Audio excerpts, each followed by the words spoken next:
गई, हमने के मिल गई है। राज के ताज में दृष्टि धर्मराज भैया कब लग गई है, सब भाई लोग खुश हो, लेकिन मने मने धर्मराज दृष्टि से उदास हो कि हमारा ऊपर राज के ताज ना पाप के गठरी लागल है। देखे होत का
हमके राज के साथ नहीं खेला प्रभु,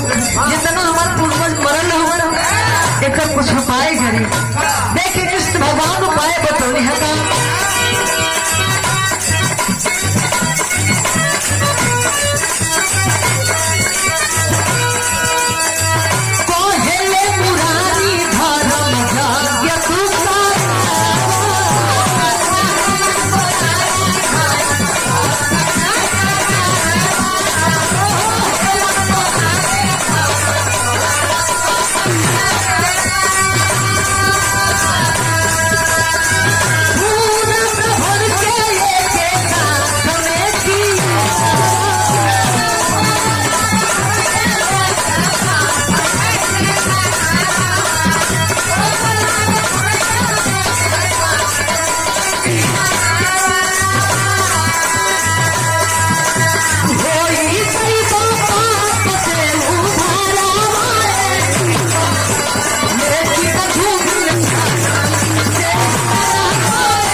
ये कैसे जाना है। देखे कृष्ण भगवान उपाय बताओ यहाँ का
लेकिन हमके पता कैसे चली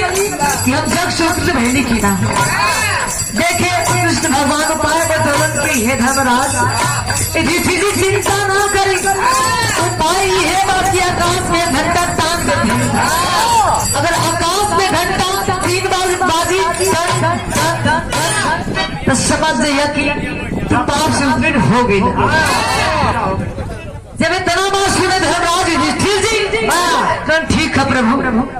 अहे पंचो धर्मराज युधिष्ठिर जी जग ठनलन भोज बड़ा जंगल में पंचो सबके निमंत्रण दे हम बाबू हो जैसे कि हमारे आज मनोज भैया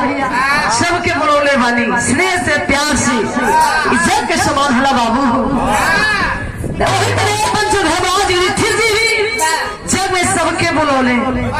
लेकिन होत कहा तो कहना भैया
सब लोग भोजन करके चल जाए शाम होते लेकिन एक पंचो आकाश घंटा ये भैया 3 वर्ष तक का एक बार घंटा ना डोले ना बजल धर्मराज युधिष्ठिर जी लगे चिंता सोचेंगे ओ 3 बार घंटा तक एक बार ना बजल प्रभु कली है कृष्ण भगवान की 3 बार बात से समझ है कि पाप सुकृत हो गई जाके फिर बुझवन है प्रभु हे मुरारीधर अब कहा भाई कवन सुख हो गई कि आकाश की घंटा ठीक बंद था एक बार ना बाजन बड़ा चिंता अब वो उपाय करी प्रभु हमारी धड़कत बा सोच के हमके कुछ अधिक सलाकत बा अरे पंचोतने बतिए जब सुने कृष्ण भगवान मने मने मुस्कान हुए कारण चिंता ना तो धर्मराज बाजी लेकिन जग में जेके तुम मंत्र देने सही बात है मानत है लेकिन समाज में आपके जग में लोग ब्राह्मण समाज के लोग कहूँ भाई लोग खाना ना खेले हो सब बाहर लोग खेले बारे क्षमा चाहेंगे भाई पॉइंट बनिए जाए अहे पंचायत बने बतिया जब सुने कौन है प्रभु तब कैसे पता चली जब पाप संस्कृत भैली कि ना भैली कल कि ना उपाय चल रहा जे ब्रह्म ज्ञानी होला वही ब्राह्मण होला चल जाओ वही काशी बनारस में सुपन भगत पावन हुआ ही है भोज में खाना खियन जग में तो जग सफल हो जाए धर्मराज लगे तने बतिया जब कहे तो कृष्ण भगवान कहे धर्मराज फिर तू जान पे आ गई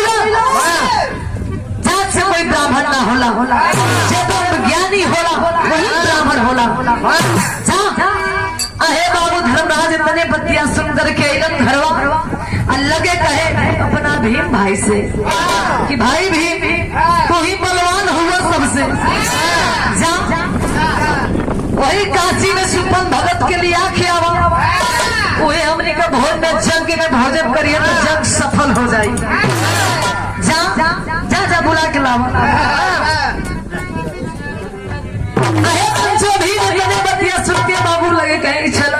वाह भैया का आज्ञा के पालन करे के है पहुंचे भी नहीं बाबू कहा देखला कि दूर से भैया सुपन भगत अपना द्वारी पर बैठ के पंच सुख बीनत मारन। जब नजर गया तो कहत हो मत भीम कि ओ हाय देख बाप रे बाप नहीं तो फोका गजब रे गजब। एक महीना तो नहीं खेना है ये भैया कहत हो कि एक भैया भोजन करिए जग में तो जग सफल हो जाएगा।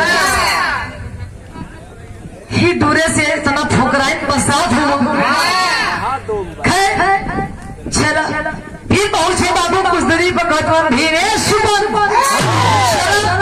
हमारे धर्मराज भैया युधिष्ठिर जी की आज्ञा के पालन करे के हैं जग में आपके भोजन करे के बाद इतने बतिया जब बाबू सुने सुपन भगत कहला कि चलो भीम जरूर चलो लेकिन एगो काम कर दो भीम तनी सुपवा हमार उठा के छजवा पर रख दे मरैया पर अब तनी हम हाथ मुंह धो लेती तो जरूर जल्दी हो जाएगी। चलते हैं तुरंत इतने बतिया जब गए सुपन भगत तो भीम मन में कहत हो भैया देखा नीच जात के नीचे बुद्धि हो देखा डोम का है का एक तो दुआरी पर आने के ना आई बो कैली तो काम आ रहा है दिया भाई चलो काम लेवे के अरे बाबू इतने बतिया जब कह के भीम जेवी सुपवा उठाए बदे कैला जब चले बाबू सुप उठावे खातिर पंचो और सुपन भगत के भैया हो भीम से सुपवा 10 से मसना भैया भीम अच्छा के धराने अच्छा हाथ जोड़ के कहो प्रभु रुआ के बारे सुपन भगत नाम भीम ये न मन में सोचत हुआ कि मन तो करता कि मारी गधा वाले दुई गधा के धस जात जमीनिया ठोकर आइन बस हाथ है नीचे जात के नीचे बुद्धि हो ये न तो बहुत बड़ा इतने बतिया जब सुने बाबू भीम जी अहे बच्चों हाथ जोड़ के खड़ा भेलन प्रभु रउआ के बारी हमके क्षमा करी से गलती हो गई अहे पंचवजा भीम जी का घमंड चूर हो गई ऐसे भैया हो घमंड ना करे के चाहिए घमंड दंड भोग ही के परी ऐसे उदंड वाला बात जी निकर बहुरवा का होई ना खजुरवा अपना तुलवा पर काबू तू कर बाउर समैया जब हो जाई भैया तो सारा बहनोया केहू नहीं अब इतने बात कहकर सुपन भगत कल चली भीम जी आगे आगे भीम पीछे ले बाबू सुपन भगत चल रहे जब वहां गए तो हो कहना भैया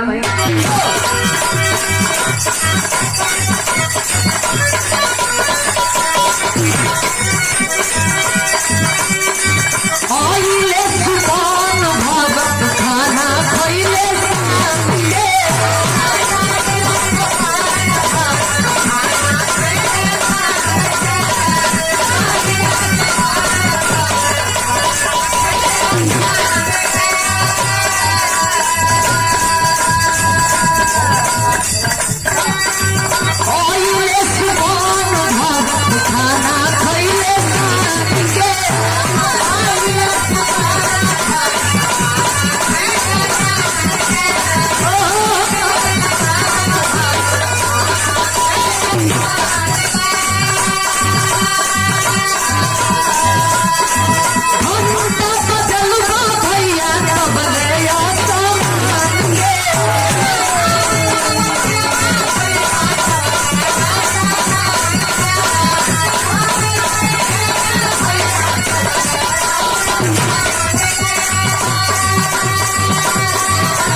पूरी सब्जी पनीर पुलाव जितना आइटम बना भोज में पूरा लेकर के कहीं पत्थर में परोसल गए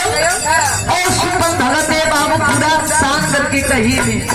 रही तो पई तो जितना दुनिया थोड़ी सब कुछ एक ही में शान करके अहे पंचो देवी 3 कवर वहां में डलम सुपत भागे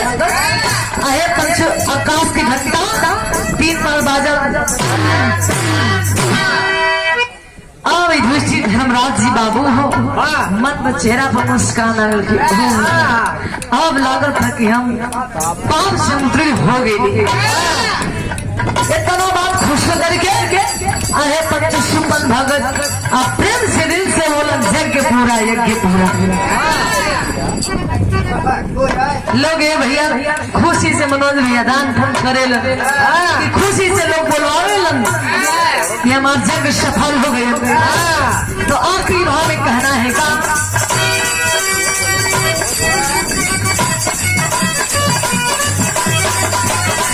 यही कारण है बाबू जी के देखे भोज में बच्चों शोकाकुल परिवार के लोग